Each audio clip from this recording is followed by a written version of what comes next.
નમસ્કાર દર્શક મિત્રો, આપ જોઈ રહ્યા છો આજકા ભારત ન્યૂઝ। હિંમતનગર તાલુકાની પાણપુર ગ્રામ પંચાયતની સરાહનીય કામગીરી।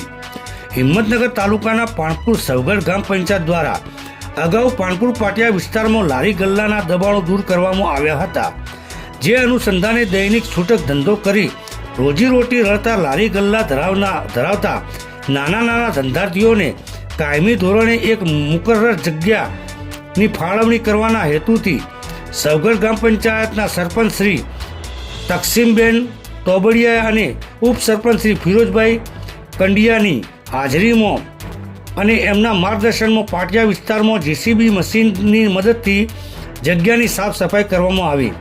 પાણપુર પંચાયત માત્ર દબાણ દૂર નથી કરતી, પરંતુ નાના અને છૂટક ધંધાર્થીઓને માટે કાયમી વ્યવસ્થા કરવા માટે પણ કટિબદ્ધ છે, જેનાથી આ વિસ્તારમાં ટ્રાફિકની સમસ્યા દૂર થશે।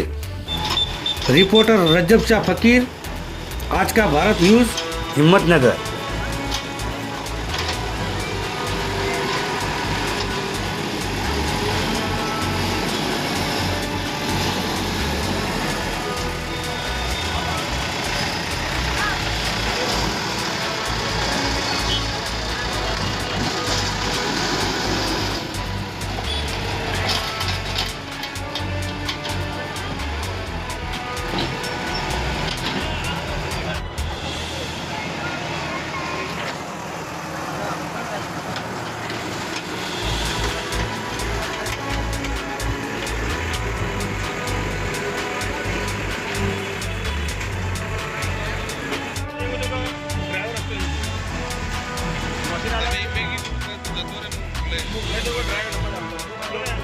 આવે